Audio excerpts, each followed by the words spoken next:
लेकिन कोई चीज़ फेक हुई तो आपके वीज़ा एक तो लगेगा नहीं, दूसरा आप डिफ़ॉल्टर हो जाओगे, ठीक है, बैन लग सकता है। इन दिनों 2-3 महीने आपको अपॉइंटमेंट्स यूरोपियन कंट्री की नहीं मिलनी, इस वजह से अपॉइंटमेंट। अस्सलाम वालेकुम दोस्तों, वेलकम टू एक्सप्लोर डोर। आगाज़ करते हैं आज की वीडियो का एक नया टॉपिक। चूँकि आजकल काफ़ी कंट्री की जो है वो अपॉइंटमेंट्स इशू बना हुआ है, तो मैंने सोचा कि अभी इस टाइम पे हम वीडियो बनाते हैं कि कौन लोग यूरोपियन कंट्री का, शेंजन कंट्री का वीज़ा हासिल कर सकते हैं, या शेंजन कंट्री का वीज़ा हासिल करने के लिए कैसे फ़ाइल तैयार करते हैं, या क्या क्या चीज़ें रिक्वायरमेंट होती हैं, 6 मंथ की बैंक स्टेटमेंट कैसे बनानी है। ये सब चीज़ें आज आपको इस वीडियो में बताई जाएगा, और साथ ही साथ ये भी बताया जाएगा कि बगैर ट्रैवल हिस्ट्री के कौन लोग वीज़ा अप्लाई करें, या जिन लोगों की ट्रैवल हिस्ट्री है तो वो कैसे अप्लाई करें। मुकम्मल मालूमात आज इस वीडियो में आपको बताई जाएगी। वीडियो को एंड तक लाजमी देखिएगा, कोई ऐसा स्किप ना कीजिएगा। नए आने वालों को वेलकम, आने के साथ साथ आप ये चैनल सब्सक्राइब कर लें। इसके ऊपर आपको तमाम कंट्री की विजिट वीज़ा रिलेटेड इंफॉर्मेशन मिलेगी, नई अपडेट्स भी मिलती रहेंगी, इसलिए चैनल सब्सक्राइब भी कर लें और साथ घंटी का बटन भी दबा लें ताकि आपको तमाम नोटिफिकेशन और सब अपडेट्स टाइम पे मिलती रहें। तो चलते हैं वीडियो की डिटेल की तरफ। तो कौन लोग शेंजन कंट्री का वीज़ा अप्लाई कर सकते हैं, ये किन लोगों के लिए शेंजन कंट्री का वीज़ा हासिल करना आसान है, क्या ट्रैवल हिस्ट्री के बगैर भी वीज़ा आसानी से हासिल कर सकते हैं, या ट्रैवल हिस्ट्री होना ज़रूरी है। मुकम्मल इन सब चीज़ों के ऊपर डिटेल से आज बात करते हैं। 8-9 मिनट की वीडियो होगी, इंशाल्लाह आपके लिए फ़ायदेमंद साबित होगी। तो पहले बात करते हैं कि सबसे पहले हमने ट्रैवल हिस्ट्री कैसे बनानी है, या जिन लोगों की ट्रैवल हिस्ट्री बनी हुई है वो किस तरीके से शेंजन का वीज़ा अप्लाई कर सकते हैं, और उनके लिए कितनी बैंक स्टेटमेंट काफ़ी होती है। तो जिन लोगों की पहले ट्रैवल हिस्ट्री बनी हुई है, जैसे कि थाईलैंड, मलेशिया, सिंगापुर, तुर्की हो गया, साउथ अफ्रीका हो गया, दुबई हो गया, अज़रबैजान हो गया, ये कंट्री जिन्होंने ट्रैवल हिस्ट्री की हुई है, तो वो लोग कम पैसों में, कम बैंक स्टेटमेंट में भी वीज़ा अप्लाई करके वीज़ा ग्रांट करवा सकते हैं शेंजन कंट्री से। जैसे कि आपके पास 8 लाख से लेके 10-15 लाख तक भी होगा, मुकम्मल मेंटेन होगा, उसके ऊपर प्रॉपर आपकी ट्रांजेक्शनें हो रही हैं, पैसे आ रहे हैं, जा रहे हैं, ठीक है, बिजनेस अगर अकाउंट है तो।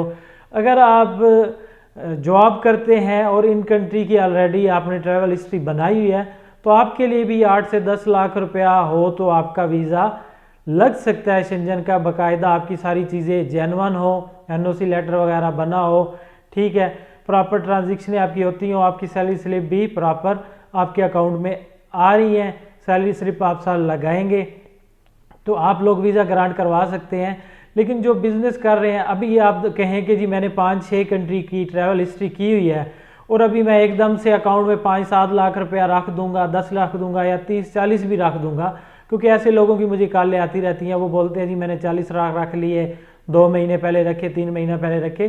तो उन चीज़ों को आप जस्टिफाई कैसे करोगे जो एकदम आप पैसे अपने अकाउंट में रख रहे हैं, ठीक है, क्योंकि आपने 2 साल की टैक्स रिटर्न भी साथ दी होती है। तो टैक्स रिटर्न में आपके अकाउंट के मुताबिक सब चीज़ों का डाटा आ जाता है कि 2 साल में आपने कितनी टैक्स रिटर्न भरी हैं, कितनी आपकी सोर्स ऑफ इनकम बढ़ी है, कम हुई है, तो वो सब चीज़ें वहाँ से पता लगा लेते हैं। इसलिए एकदम से पैसे डालने से कुछ फ़ायदा नहीं होगा, बल्कि आपके वीज़े रिजेक्ट हो जाते हैं, यही वजह है। तो इसलिए आप अपनी टैक्स रिटर्न एक तो बिल्कुल बेहतरीन असल जेन्युइन बनाए, उसमें कोई फेक चीज़ ना डालें, और ना ही आप नील फाइल जमा करवाएं। अगर आपका टैक्स बनता है तो लाजमी आप अपना टैक्स जो है वो जमा करवाएं।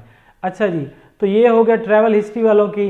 और जिन लोगों की ट्रैवल हिस्ट्री नहीं है, फ्रेश पासपोर्ट पे वो शेंजन वीज़ा अप्लाई करना चाहते हैं, तो वो लोग किस तरीके से अप्लाई करेंगे। सबसे पहले आपको 6 मंथ की बैंक स्टेटमेंट चाहिए। तो 6 मंथ की बैंक स्टेटमेंट फ्रेश पासपोर्ट पे आप अप्लाई करना चाह रहे हो, तो इसमें या तो आपका इतना अच्छा बिजनेस है, या आपकी इतनी अच्छी जॉब है कि आपके अकाउंट में 20, 25, 30 लाख रुपया सेविंग पड़ा हो, आपके अकाउंट में उतनी ट्रांजेक्शनें हो रही हों, और आप अपनी टैक्स रिटर्न के थ्रू जस्टिफाई कर रहे हो कि आपके ये पैसे वाकई इतने आपके आ रहे हैं, जा रहे हैं, इतनी ट्रांजेक्शनें हो रही हैं, और आप इस काबिल हैं, आपका बिजनेस या आप इतनी जॉब की आपकी सैलरी इनकम है कि आप इजीली वीज़ा अप्लाई करके अपने एक्सपेंस उठा सकते हो, फिर आपको वीज़ा मिलेगा। अब बंदे का फ्रेश पासपोर्ट हो और 10-15 लाख रुपए की बैंक स्टेटमेंट आगे पीछे से करके किसी से डलवा के 2-3 महीने की करके, तो उसके ऊपर आपको वीज़ा मिलना थोड़ा मुश्किल हो जाता है। फिर आपकी लक बाई चांस आ जाती है कि ठीक है जी जमा करवाएं, किस्मत हुई तो लग जाएगा, ना हुई तो नेक्स्ट टाइम। तो इन सब चीज़ों से बचने के लिए प्रॉपर अपना 6 मंथ का अकाउंट मेंटेन करें, उसमें आप प्रॉपर अपनी ट्रांजेक्शनें करें। मतलब कि आपने अगर पेट्रोल भी डलवाना है तो अपने एटीएम कार्ड से डलवाएं, शॉपिंग करने जा रहे हैं तो अपना एटीएम कार्ड यूज़ करें। उसके बाद आप कहीं भी मतलब देखते हैं कि आपका कार्ड यूज़ हो सकता है तो उस जगह पे आप अपना बैंक अकाउंट कार्ड जो है वो यूज़ करें। जितना ज़्यादा आप अपना अकाउंट यूज़ करेंगे उसमें पैसे आ रहे हैं जा रहे हैं, बिजली के बिल जमा करवा सकते हैं और मुख्तलिफ़ किस्म के बिल्स होते हैं वो आप ऑनलाइन अपने कार्ड के थ्रू जमा करवा सकते हैं। तो ये सब चीज़ें करने से आपकी एक अच्छी ट्रांजेक्शनें हो जाएंगी, आपका अकाउंट मेंटेन हो जाएगा और 6 महीने में ये सब चीज़ें ऐसे प्रॉपरली चलती रहेंगी तो वो उसको समझ लग जाएगी इन्वेस्टर को कि ये रियल इसकी बैंक स्टेटमेंट है।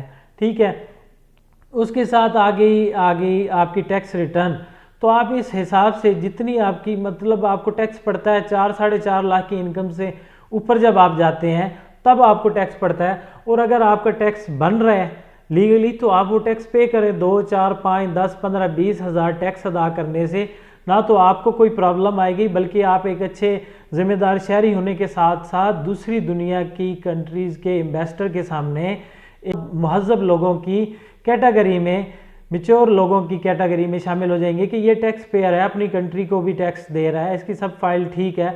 तो वो आपको फ्रेश पासपोर्ट पे इस तरीके से आसानी से वीज़ा दे देगा, बशर्ते कि अगर आपकी सब चीज़ें जेन्युइन हैं, फेक ना लगी हों, क्योंकि वो सब चीज़ें किसी भी चीज़ को आपको वेरीफाई कर सकते हैं, चाहे वो आपकी बैंक स्टेटमेंट हो, आपकी टैक्स रिटर्न हो या आप अपनी कोई प्रॉपर्टीज़ वगैरह लगा रहे हैं।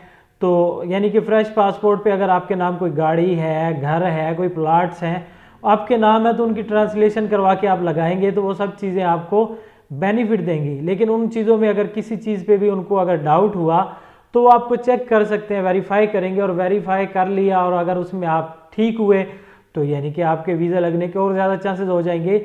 लेकिन कोई चीज़ फेक हुई तो आपके वीज़ा एक तो लगेगा नहीं, दूसरा आप डिफ़ॉल्टर हो जाओगे। ठीक है, बैन लग सकता है। तो इन सब चीज़ों से बचें।